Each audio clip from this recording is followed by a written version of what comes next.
आप सुन रहे हैं सिंगर दीपेश बिंदास को। दीपेश बिंदास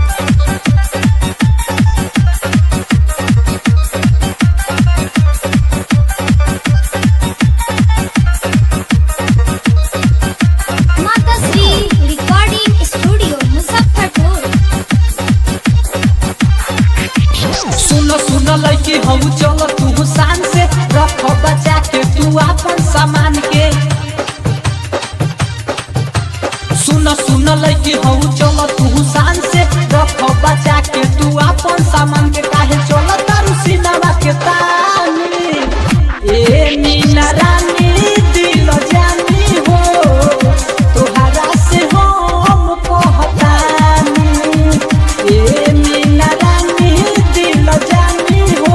सुनो सुनो लड़की हो चलो तू शान से रख बचा के तू अपन सामान के। काहे चलो तारू सिनेमा के तानी ए मीना रानी दिल जानी हो तोहरा से हम कहतानी ए मीना रानी दिल जानी हो।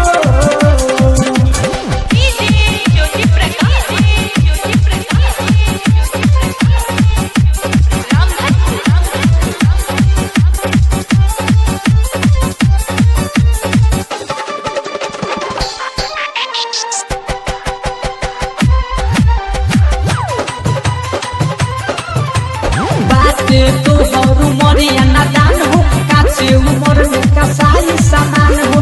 बाते तो हरु मरिया नादान हो काचे उमर में कसाई सामान हो। कहतानी तोहरा के जान हो बच के तू रह पारा बात मान रबो से रानी ए मीना रानी दिल जानी हो तोहरा से हम कहतानी हाँ ए मीना रानी दिल जानी हो तोहरा से हम कहतानी ए मीना रानी दिल जानी हो।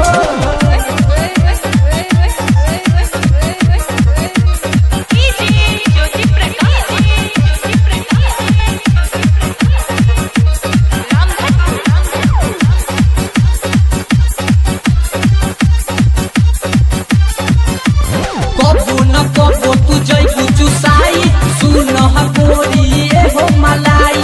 कबू न कबू तू जइबू चुसाई सुन गोरी हो मलाई।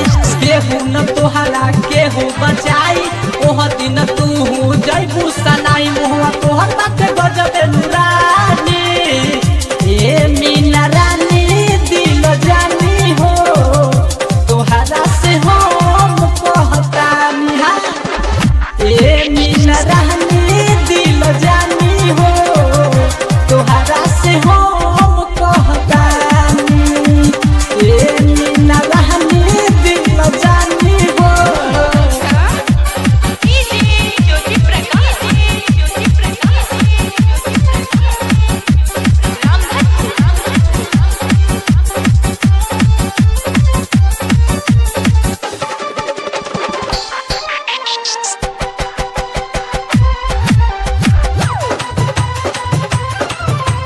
राइटर विकेश नीरज रवि कहेले तोहरा के निमन जान समझेले।